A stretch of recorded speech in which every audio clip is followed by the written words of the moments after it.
안녕하세요. 히브리서 강의 5번째 시간입니다. 이 시간에는 히브리서 3장 10절부터 19절까지 말씀을 통해서 함께 은혜를 나누도록 하겠습니다. 제가 본문 말씀을 봉독합니다. 그러므로 내가 이 세대를 노하여 가로되 저희가 항상 마음이 미혹되어 내 길을 알지 못하는도다 하였고 내가 노하여 맹세한 바와 같이 저희는 내 안식에 들어오지 못하리라 하셨다 하였으니 형제들아 너희가 삼가 혹 너희 중에 누가 믿지 아니하는 악심을 품고 살아계신 하나님에게서 떨어질까 염려할 것이요 오직 오늘이라 일컫는 동안에 매일 피차 권면하여 너희 중에 누구든지 죄의 유혹으로 강팍해 됨을 면하라.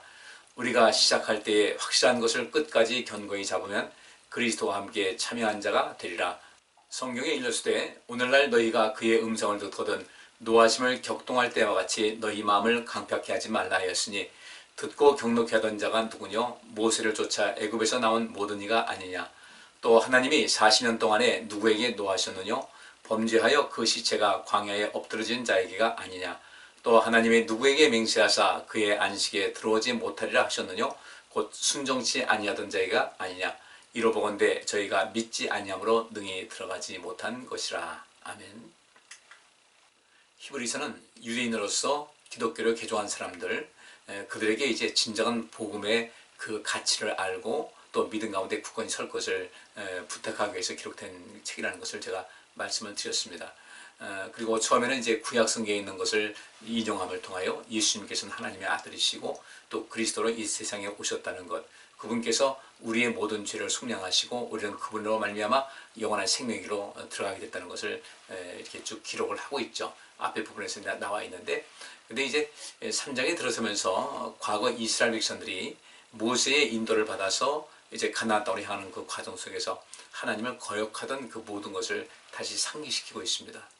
이것을 왜 다시 상기시키고 있을까? 그것은 이들이 과거 그 하나님께로부터 택감 받아서 그 귀한 기회를 받은 그들이 그 하나님의 은혜를 잃어버리고 그 마음이 육신의 어떤 그 약간 불편함이라든지 뭔가 자기들 바라는 것에 대해서 채워지지 않는 것 때문에 늘상 하나님께 불평을 하고 불만을 표시하고 또 이렇게 세상적인 것, 육적인 것에 치우쳐 있다가 광야에서 다 죽은 사람들에 대한 이야기를 이제 상기시키면서 우리는 절대로 그렇게 하지 말자는 것.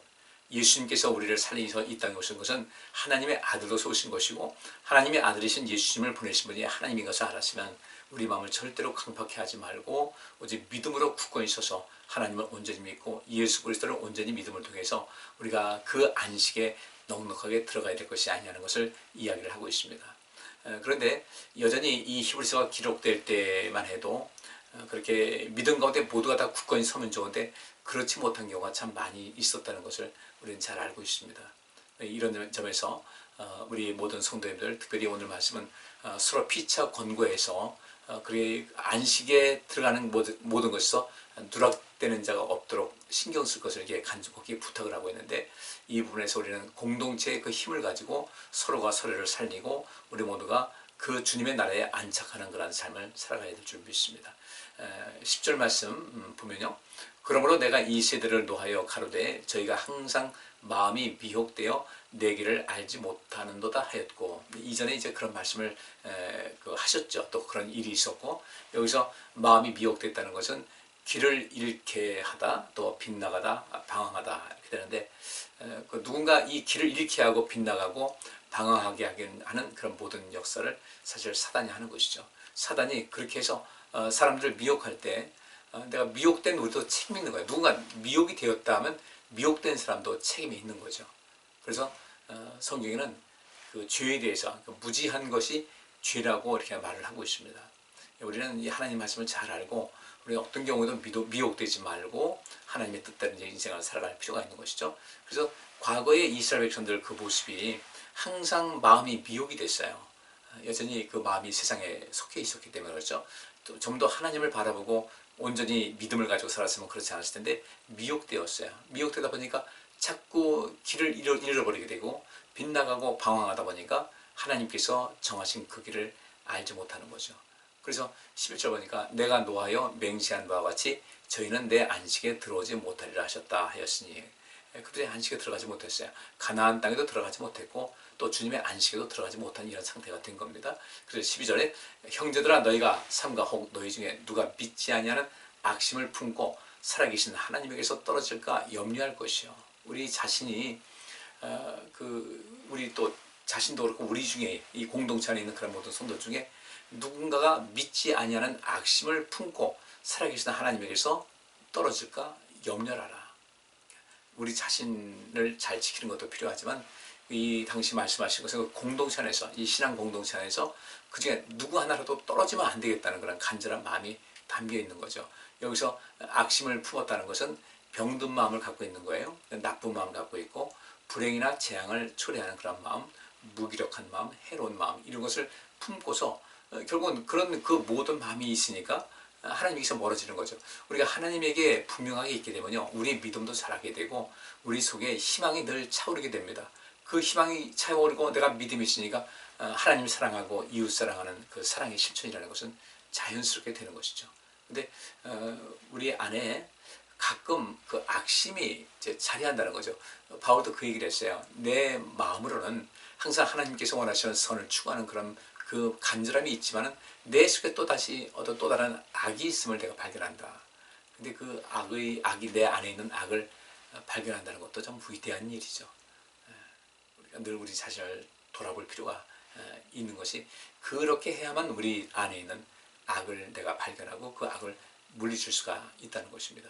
이런 속에서 혼자 우리 자신은 우리 스스로에게 많이 너그럽잖아요. 그래서 여기대로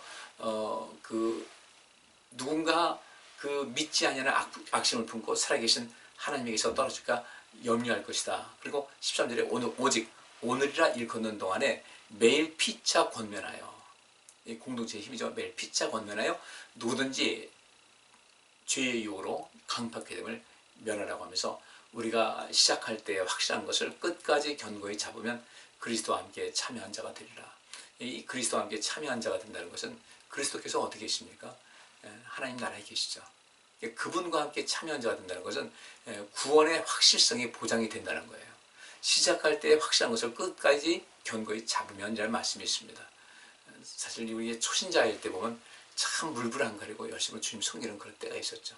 그 열정은 우리가 꼭 간직할 수 있어야 돼요. 물론 그 안에서 점점 성숙해야 되는 그런 모습이 있어야 되겠지만은 그렇게 그 처음에 우리가 주님을 만나고 그 안에서 확실한 것을 잡지 않았습니까? 그러니까 굉장히 열심을 낸 것인데 이 시작할 때 확실한 것을 끝까지 견고히 잡아야 된다는 거예요. 그래서 끝까지 견고히 사실 반복을 하는 거죠. 이 반복체로 쓰는 것은 이것이 그만큼 중요하다는 거예요. 끝까지 잡아야 된다. 견고하게 잡아야 된다. 그렇게 하게 되면 그리스도와 함께 참여한 자가 되리라. 하나님 나라에서 참여한 자가 될 것이라고 여기서 말씀을 하고 있는 것이거든요. 우리 믿음 생활하다 보면 때때로 우리 안에 악심이 자리할 때가 있어요. 내 안에 갑자기 그 어떤 시험이 들었다고 할까요? 그 병든 마음, 또 나쁜 마음, 또 그런 마음을 갖고 있으면 결국에는 어떤 불행이나 재앙을 초래하게 하는 그런 마음이 있음에도 불구하고 한번 그것에 휘말리게 되면 참 이것을 다시 회복하기가 쉽지가 않다는 거죠. 그래서 가장 중요한 것은 예방적인 차원이 가장 중요하다는 것. 항상 우리가 깨어 있어서 내 안에 악한 마음이 넘보려고 할 때 이것을 처음부터 아주 단호하게 그것을 거부할 수 있어야 되고 그것을 식별할 수가 있어야 된다는 거죠. 사단은 처음부터 거짓말한 자고 살인자라고 말씀하고 있어요. 사단은 다양한 모습으로 우리를 꾸이거든요. 그 첫사람인 아담과 하와가 사단에게 그 게임에 넘어갔단 말이죠. 그러니까 이 사단의 단수가 보통 강한 게 아니에요. 예수님마저도 시험 들게 하려고 덤벼드는 그런 존재인데 이 속에서 우리가 어떻게 모든 것을 이길 수가 있을까? 그래서 우리는 서로가 서로를 돌보는, 나 혼자서 모든 것을 다 지키려면 어려운데 서로가 서로를 살피는 가운데, 그래서 오늘이라 일컫는 동안에 매일 피차 권면하여서 누구든지 죄의 유혹으로 강팍해 됨을 면하도록 이렇게 말씀을 하고 있는 겁니다. 우리 공동체 안에서는 그래서 때때로는 서로가 서로에게 사랑의 모습으로 다가서야 되지만 뭔가 잘못된 것이 있을 때는 그것을 강하게 거기서 벗어나게 할 것을 권면할 수 있어야 되고 때로는 강한 책망도 필요하다는 겁니다. 이 공동체 안에 성도진들끼리도 역시 마찬가지고 목회자 역시 성도인들 목회자에게 이 모든 그것이 진정한 사랑이거든요.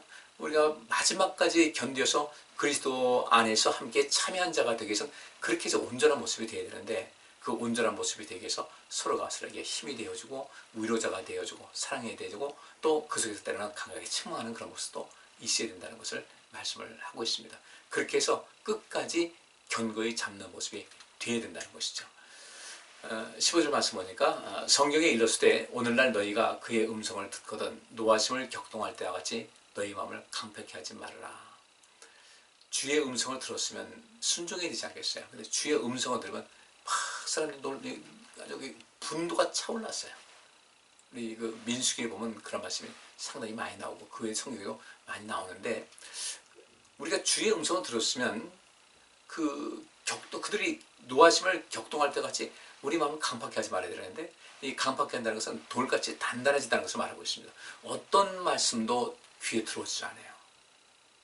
그 말을 들으면 들을수록 더 구렁텅이에 빠지는 이런 경우, 우리가 뭐 왕왕 그런 거 봅니다.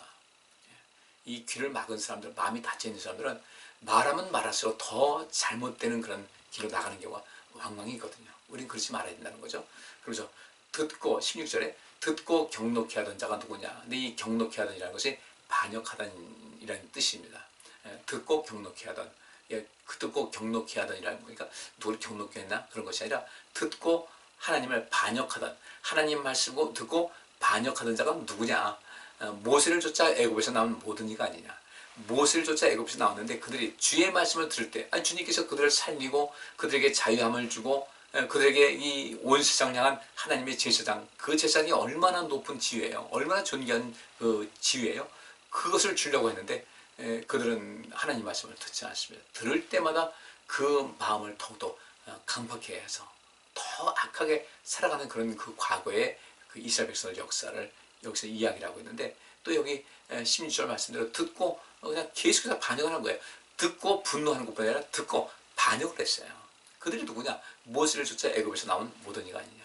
그럼 그들이 하나님께서 그들에게 베푸신 그런 은혜가 얼마나 큰 거예요. 종의 신분에서 자유인의 신분으로, 나라가 없었는데 그들을 지켜줄 나라를 허락하시는 그런 우리 하나님, 그 민족을 창대케 하셔서 온 세상을 향해서 이 세상을 창조하신 하나님을 대리하는 제사장의 역할, 그 사명과 그 지위를 주신다고 했는데도 불구하고 이들은 주의 말씀 들을 때마다 마음이 더욱더 굳어지고 더 하나님 반역하게 되고, 또 결국은 하나님의 진노를 불러일으킬 수밖에 없는 그런 악한 모습으로 나아갔다는 거죠. 여기서 이 모든 모세에 대한 이런 모든 이야기를 아는 것은 이방인이 아니잖아요. 이스라엘 백성들이기 때문에 다 아는 이야기고, 그래서 여기 히브리인들에게 하나님 말씀 과거의 것을 이야기하면서 여러분들이 그리스도의 복음을 위해서 가장 앞장설 수 있는 최고의 자원입니다. 그러기 위해서 우리가 과거의 우리 조상들과 같이 그 잘못된 길을 걷지 말고, 그들도 하나님께서 기회를 주셔서 가나안 땅을, 그들에게 약속한 땅을 주시고 그들에게 한 민족을 세우고 국가를 세우고 제사장 삼으려고 했는데 우리 예수님께서 동일하게 그렇게 하신 것이거든요. 그래서 부르셨는데, 이렇게 주님께서 부르셔서 우리가 유대인으로서 그리스도인이 됐다. 그러면 이제부터 우리가 어떤 경우에도 옛날 우리 조상들과 같이 살지 말고 주의 명령에 순종하고 또 주님의 말씀에 우리가 따르고 그 말씀을 지키게 되면 우리 예수님께서 하나님의 집에서 아들로서 순종하시고 충성을 다하셔서 그 하나님께로부터 그 모든 권한을 위임받으신 분인데, 그분과 함께 참여받았을 때 우리가 얼마나 복이 있냐는 거죠. 바로 그것을 이야기를 하고 있는 겁니다. 또 17절 보니까 또 하나님이 40년 동안에 누구에게 노하셨느냐? 범죄하여 그 시체가 광야에 엎드러진 자에게 아니냐. 그들이 왜 40년 동안에 누구에게 그 분노를 표하신 것입니까? 범죄해서 그 시체가 광야에 엎드러진 자에게 아니냐. 그러니까 이 이스라엘 백성들, 하나님께서 40년 동안 그를 더욱더 연단시키시고 더욱더 새롭게 해서 더 복되게 하시려고 했는데 그들은 그 기회, 하나님께서 주신 그 기회를 원망하고 불평하고 마음을 아주 차돌같이 단단하게 해가지고 하나님 말씀 따르지 않고 순종치 아니하고 오히려 하나님께 반역하는 이런 가운데서 그 광야에서 시체가 되었다는 거예요. 18절, 또 하나님이 누구에게 맹세하사 그의 안식에 들어오지 못하게 하리라 하셨느냐? 곧 순종치 아니하던 자에게 아니냐. 우리는 이 시대에 하나님 말씀에 절대적으로 순종할 수 있어야 돼요. 그래서 19절 보니까 이롯 보건대 저희가 믿지 아니함으로 능히 들어가지 못한 것이다. 결국은 그들이 하나님께 반역도 하고 뭐 마음을 돌덩이같이 단단하게 해가지고 하나님께 뭐 그 불순종하고 이런 모든 것 보니까 결국은 그들이 하나님을 믿지 아니했기 때문에 그들이 주의 말씀을 따르지도 않고 순종하지도 않고 하나님 반역하고 결국 실패한 자가 된 것이죠. 이스라엘 백성들 하나님께로부터 택함 받은 백성들입니다. 예수님께서 오셨을 때 그들은 정말 둘도 없는 귀한 자원이고 자산이었는데 그들이 혹시라도 그런 기회를 이전에 그 이스라엘 백성들 애굽에서 나온 그 이스라엘 백성들이 광야에서 다 죽은 것 같이 하나님을 분노하게 하는 그런 삶을 살지 말고 우리가 힘써서 복음을 해서 살자. 바로 그것을 권면하기 위해서 이 말씀을 기록을 한 것이죠. 우리도 역시 마찬가지 이 시대에 하나님 나라를 위해서 하나님 영광을 위해서 우리가 쓰임받는 좋은 자원이거든요. 우리 인생 살면서 눈앞에 있는 어떤 것만을 바라보면서 이 속에서 일희일비하면서 원망과 불평 이런 것이 내 마음속에 끊어지지 않는 그런 인생 살지 말고 늘상 감사하면서 하나님 찬양하면서 하나님의 은혜에 늘 감복하면서 또 감동하면서 우리 모두가 생명사역에 동참하는 삶을 살아갈 수 있기를 바랍니다. 기도합니다. 하나님, 우리 모두가 과거 이스라엘 백성들 광야에서 하나님을 반역하고 불순종하고 악을 행하다가 다 광야에서 죽은 것 우리가 알고 있는데 우리는 그런 삶을 되풀이하지 않게 하여 주옵소서. 늘 주님의 말씀에 순종함을 통하여 그 믿음을 통하여 우리가 구원받았다는 확신을 갖게 하여 주옵시고 구원의 확실한 자리 하나님 나라에 곧 예수 그리스도의 동참한 삶, 예수 그리스도와 참여한 삶을 살아갈 수 있도록 도와주옵소서. 그것이 우리 영생인데 그 복을 받아 누리고 또 영광 돌리게 하여 주옵소서. 예수 그리스도 이름으로 기도하옵나이다. 아멘. 오늘 여기까지 하겠습니다. 감사합니다.